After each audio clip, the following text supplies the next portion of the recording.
Dear students, welcome again, and I hope all of you will be fine and doing good. And in this video, we are going to have a look at the model paper of your class 10th English subject released by J.K. Bose. इस video में जो आपका model paper आया है English subject का class 10th का J.K. Bose की तरफ से उसको देखेंगे ताकि आपको एक आइडिया आ जाए, आपके दिमाग में एक पिक्चर सी बन जाए कि आपका जो आने वाला जो एग्ज़ाम है उसमें आपका पेपर पैटर्न वो कैसा होगा। देखिए, सबसे पहली चीज़ जो आपको समझनी है, जो आप ऑलरेडी जानते हैं कि जो आपका सिलेबस है इस साल उसको रैशनलाइज किया गया बहुत सारे सब्जेक्ट्स का, और जो फिर ऑब्जेक्टिव्स ऑफ टीचिंग हैं या टीचिंग टेक्निक्स हैं, दूसरी चीज़ें हैं, उनमें जो एक इम्प्रोवाइजेशन लाई जा रही है। और दूसरी चीज़ जो आपको ऑलरेडी J.K. बोस की तरफ से इतला दी गई कि इस साल जो आपका पेपर पैटर्न है वो चेंज हो रहा है ताकि बच्चे जो हैं वो अपने आप को इस चीज़ के लिए प्रिपेयर कर सके, जहनी तौर पर तैयार अपने आप को कर सके। लेकिन ऐसा भी नहीं है कि जो आपका पेपर है वो बिल्कुल ही चेंज हो जाएगा, कोई नई चीज़ वहाँ पे आ जाएगी। जैसे कुछ स्टूडेंट्स कह रहे थे कि सर जो मॉडल पेपर है वो बहुत ज़्यादा टफ है तो हम क्या करें। वैसा नहीं है, जो परसेंटेज के हिसाब से आपके पेपर में एक चेंज लाई जा रही है, जो पेपर का एक पैटर्न है, जो एक टेस्ट या जो एक मिजाज होता है, नेचर होता है पेपर का, वो अभी चेंज हो रहा है ताकि एक क्रिएटिव बेस्ड जो पेपर है वो बच्चों के सामने आ सके और वो जो रोट लर्निंग है, रटा लगाना, दूसरी चीज़ें हैं, उनको डिस्करेज किया जा सके। ये जो न्यू एजुकेशनल पॉलिसी है इसका ये एक अहम हिस्सा है। देखिए, यहाँ पर अगर हम देखेंगे जो आपका टाइम है एग्ज़ाम का वो है 3 घंटे, और जो टोटल मार्क्स हैं वो 80 मार्क्स हैं, जो ऑलरेडी आपके जो पुराना पैटर्न था उसमें भी ये चीज़ें थी। फिर यहाँ पे जो रीडिंग कॉम्प्रहेंशन है, रीडिंग कॉम्प्रहेंशन सेक्शन ए है, ये भी आपके पिछले पैटर्न में, पुराने पैटर्न में ये चीज़ें होती थी। वहाँ पे कोई स्टेंजा आ जाता था, कोई पैसेज आ जाता था, चाहे आपकी टेक्स्ट बुक से हो या फिर कोई अननोन पैसेज हो, फिर इसके नीचे जो क्वेश्चन होते थे आपको उन्हें सॉल्व करना था। यहाँ पे अगर हम देखेंगे जो आपकी पोइम है माय मदर एट 66, उससे ये जो लाइंस आई हैं, स्टेंजा आया है, तो इसके लिए सबसे बेहतरीन चीज़ जो है वो ये है कि आप अपनी टेक्स्ट बुक से को आराम से पढ़ोगे, उसको पूरी तरह से समझोगे। जो उसमें ग्लॉसरी हैं, एक्सप्रेशंस हैं, दूसरी चीज़ें हैं आपके लेसन्स में, चाहे फिर वो प्रोज हो, पोइट्री हो, ड्रामा हो या शॉर्ट स्टोरीज़ हो, अगर आप वो चीज़ अच्छे से समझ जाओगे तो आप ये जो रीडिंग कॉम्प्रहेंशन है ये आप आसानी से सॉल्व कर पाओगे, इसमें कोई मसला नहीं है। इसके बाद यहाँ पे जो अननोन पैसेज हैं वो भी आपके एग्ज़ाम में आता है, तो आप इसके लिए अपने आप को प्रिपेयर करोगे। अगर आपका रीडिंग कॉम्प्रहेंशन ठीक है, अगर आपने अपनी टेक्स्ट को समझा हुआ है, तो ये क्वेश्चंस भी आप आसानी से कर पाओगे, ये कोई ज़्यादा मुश्किल नहीं है। एग्ज़ाम में इसको 2-3 बार पढ़ना है तो आप ये चीज़ समझ जाओगे कि यहाँ पे क्या लिखा हुआ है। इसके बाद जो एक और चीज़ आई है जो थोड़ी बहुत डिफरेंट है, यहाँ पे एक एडवर्टीज़मेंट दिया गया है। आपको ये समझना है एडवर्टीज़मेंट किस चीज़ का है, किस बारे में है, और इसमें क्या क्या जो पॉइंट्स दिए गए हैं, अहम नुक्ते क्या हैं। फिर इसके बाद वैसे ही यहाँ पे जो क्वेश्चंस हैं नीचे वो आपको देखने हैं। तो अगर आपका रीडिंग कॉम्प्रहेंशन अच्छा है, अगर आपने टेक्स्ट को ठीक से पढ़ा है, तो ये सेक्शन आपके लिए मेरे ख्याल से कोई मसला नहीं कर पाएगा। इसके बाद जो सेक्शन बी है दैट इज़ ग्रामर। ग्रामर भी ऑलरेडी आपके जो पिछला पैटर्न था उसमें भी सेक्शन एक था ग्रामर सेक्शन का, लेकिन यहाँ पे जो आपका अगर हम देखेंगे वर्ब्स होते थे, जो टेंसेस होते हैं, वो आपके पिछले पैटर्न में भी ये चीज़ें आती थी, यहाँ पे भी वैसे ही हैं। कोई पैसेज दिया गया होगा, उसमें कुछ स्पेसेस छोड़ी गई होंगी, फिर वहाँ पे कुछ वर्ब्स होंगे, वो आपको देखना। तो ये चीज़ें आपको देखनी है ग्रामर में। और इसके बाद जो आपका डायरेक्ट इनडायरेक्ट जो नरेशन आता था, वैसे ही यहाँ पे ये एक दो सेंटेंसेस यहाँ पे दिए गए हैं, ये आपको समझने हैं। ये डायरेक्ट स्पीच में हैं तो आपको इन्हें एक रिपोर्टेड स्पीच में डालना है, इनडायरेक्ट स्पीच में डालना है जो नरेशन होती है। तो आप अगर आपने नरेशन समझी होगी जो डायरेक्ट इनडायरेक्ट होती हैं, तो आप ये चीज़ कर पाओगे। ये कुछ ज़्यादा मुश्किल नहीं है, इसमें कोई चीज़ नई नहीं है, ये बिल्कुल वही पुरानी चीज़ें हैं जो आपके पिछले वाले पैटर्न में आती थी। इसके बाद जो आपका होता था टू एडिट द पैसेज, जो पैसेज एडिटिंग होती है, यहाँ पे कोई पैसेज दिया गया है, कोई कंपोजिशन दी गई है, उसमें कुछ ग्रामर के हिसाब से, टेंसेस के हिसाब से, आर्टिकल या दूसरी चीज़ें प्रीपोजिशन के हिसाब से उसमें कुछ मिस्टेक्स होंगी। तो बिल्कुल वैसे ही यहाँ पे ये जो पैसेज दिया गया है इसमें कुछ एरर्स हैं, वो एरर्स आपको ढूंढनी है, समझनी है, हैं और फिर आपको इससे you have to write the correct passage, फिर आपको यही पैसेज राइट करना है, इसको ठीक से लिखना है।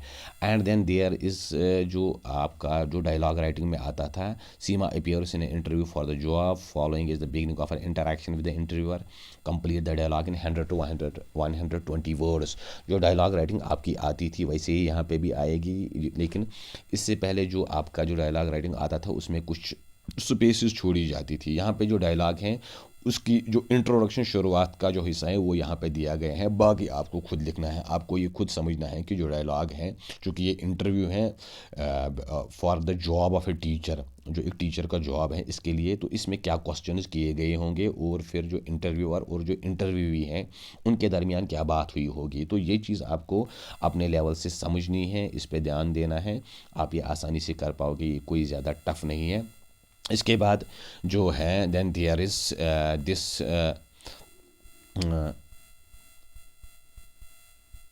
इसके बाद you are the head boy head girl of public school higher secondary school Sunwar, the principal of your school handed you the following letter from cancer society. तो यहाँ पे आप फॉर एग्जांपल जो आपका स्कूल है, आप उसके सेक्रेटरी हो, तो जो प्रिंसिपल है उसने आपको कोई लेटर थमा दी है और आपको उसी पे एक नोटिस बनानी है। जो नोटिस राइटिंग होती है वो ऑलरेडी आपके पिछले जो पेपर्स थे, पिछला जो पैटर्न था उसमें भी ये चीज़ें आती थी, तो आपको इस पे एक नोटिस बनानी है आपको, ताकि आप जो पब्लिक को या जो स्कूल में दूसरे जो स्टूडेंट्स हैं उनको अवेयर कर सके, उनको इस बारे में बता सके। जो नोटिस राइटिंग ऑलरेडी आपके पिछले पैटर्न में भी आती थी। Then there is read the following notes from the note pad of Shri Ramnath principal of secondary school Ramnagar about his observation on student attendance या ask his assistant to draft a message. जो message writing होती है, message writing में मैंने आपको बताया इसमें आपको एक तो डेट देना है और जो ऊपर जो मैसेज लिख रहा है और किसके नाम पे ये मैसेज लिखी जा रही है, मैसेज बड़ी ब्रीफ होनी चाहिए, बड़ी प्रिसाइज होनी चाहिए और नीचे आप अपना नाम दोगे जो ये मैसेज लिख रहा है। तो मैसेज राइटिंग जैसे आपके पिछले पेपर में भी, पिछले पैटर्न में भी आती थी उसमें भी वैसे ही है, लेकिन यहाँ पे आप कुछ पॉइंट्स दिए गए हैं ताकि आपको एक आइडिया मिल सके कि मैसेज आपको कैसे लिखनी है।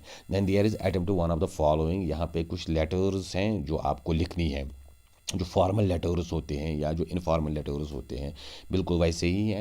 And then there is attempt to one of the following, you may organise your ideas coherently before you begin to right.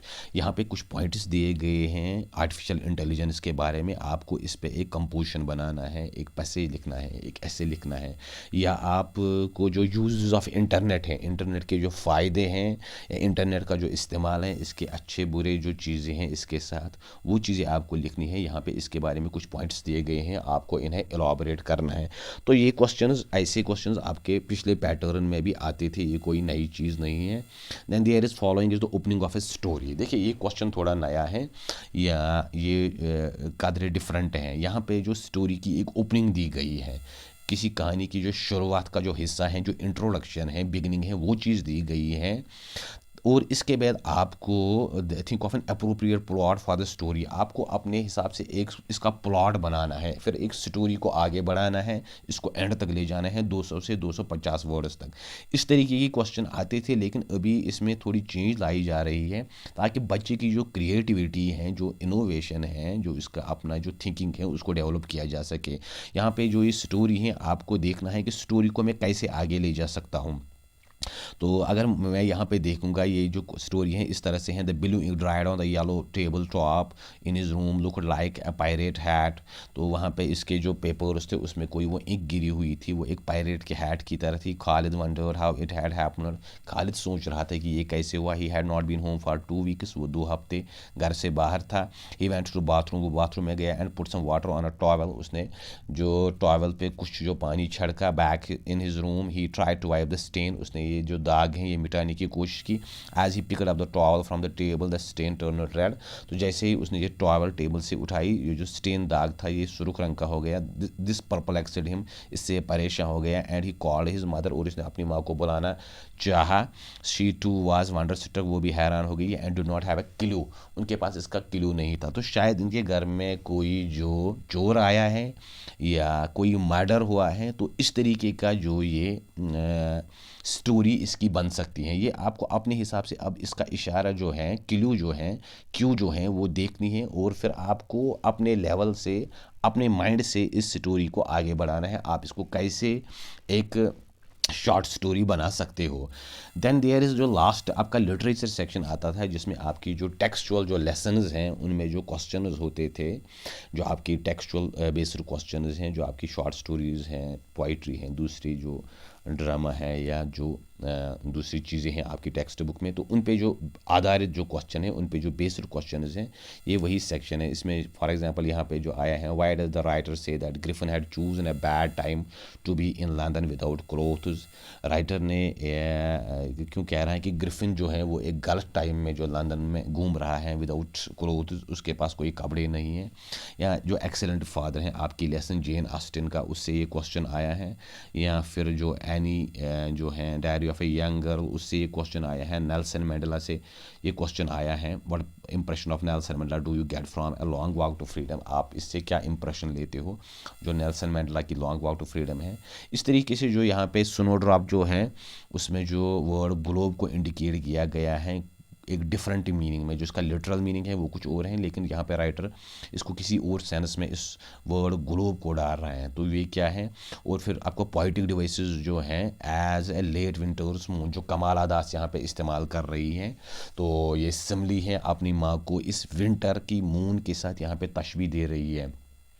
And then there is explain don't abandon me my lord, जो महजूर की poem है prayer, उससे ये line ली गई है। What is the word destination refer to in the following lines there. तो यहाँ पे जो डेस्टिनेशन लफ्ज़ हैं, इन लाइन्स में इसका क्या मीनिंग बनता है। There is activity in the house lit with electric birds moon light laughs holding of ham of moon where is my destination where is the hurry. जो आपकी जो पोइम है and evening wet with rain, उससे ये lines ली गई हैं। Then there is what according to you is the funniest part of tale of Custard the dragon. जो कस्टोर द ड्रैगन पोइम है उसमें फनीस्ट पार्ट क्या है, जिस पे आपको सबसे ज़्यादा हंसी आ रही है। Then there is answer one of the following question, जो बिल्कुल आपकी टेक्सचुअल बेस्ड क्वेश्चन हैं। The necklace change the course of Loisel life comment. जो नेकलेस है उसने लाइजल फैमिली की ज़िंदगी ही बदल दी। आपको इस पर अपना व्यू देना है। या रामलाल और जो बोली की जो लेसन है वो उस पर आपको क्वेश्चन आया है। Rama Rao choose shortcut method to succeed but fail miserably how.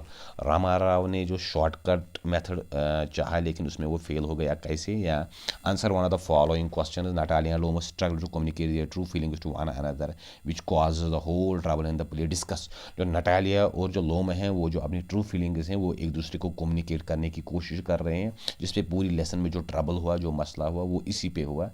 तो आपको ये डिस्कस करना है जो लेसन कि एक्चुअली समरी है, या दूसरी चीज़ें आप कह सकते हैं सेंट्रल आइडिया। राइट है about the instances of irony in the proposal. जो प्रपोजल लेसन उसमें आयरनी हम उस चीज़ को कहते हैं जब आप कोई इनडायरेक्ट किसी जो वर्ड का जो मीनिंग है, वो जो कनोटेटिव मीनिंग है वो आप देना चाहे, या इस पे एक तंज, या इस पे एक आप जो सरकास्टिक कोई कमेंट जो किया जाता है, जो हकारत के साथ, या किसी चीज़ का जो एक रिडिक्यूल किया जाता है, तो उस सेंस में जो आयरनी आपको देखनी है कि प्रपोजल में ये कहाँ पे आया है कि जो रिच ये लैंड लॉर्ड्स होते हैं, ये जो शादी के टाइम खाली जो ये प्रॉपर्टी या दूसरी मटीरियलिस्टिक चीज़ों के बारे में देखते हैं। तो ये आपका मॉडल पेपर आया है, इसमें आपको ज़्यादा डरने की ज़रूरत नहीं है। जो आपका पिछले पैटर्न है बिल्कुल वैसा ही है। इसमें थोड़ी बहुत एक चेंज लाई जा रही है, वो ये है कि पेपर को क्रिएटिव बनाया जा रहा है, ताकि बच्चा जो है वो खुद कुछ लिख सके अपने बेसिस पे, अपने बलबूते पे, और खाली जो वो रोट लर्निंग दूसरी चीज़ें हैं उन पे ज़्यादा फोकस ना किया जा सके, और बच्चे की जो राइटिंग स्किल हैं या जो इसकी क्रिएटिविटी है वो डेवलप हो सके। यही इस जो नए पेपर पैटर्न का जो एक बड़ा एक इसका मकसद है। तो बाकी आपको इसमें डरने की ज़रूरत नहीं है। जैसा आपका जो पिछले पेपर जो पैटर्न था तकरीबन वैसा ही है। थोड़ा बहुत इसमें एक आप देख रहे हैं कि एक चेंज लाई जा रही है, या एक इसको इम्प्रोवाइज़ किया जा रहा है, वो चीज़ आपको समझनी है। उम्मीद है ये वीडियो आपको अच्छा लगा होगा और आपको थोड़ा बहुत आइडिया आया होगा कि आपका जो पेपर पैटर्न है वो अभी कैसा आने वाला है। और अगर आपको ये वीडियो अच्छा लगे तो इसको ज़रूर शेयर करें, चैनल को सब्सक्राइब करें, व्यू दें, ताकि जो नेक्स्ट आने वाली वीडियोज़ हैं वो भी आप तक पहुँच सके। Wish you all the best and thank you.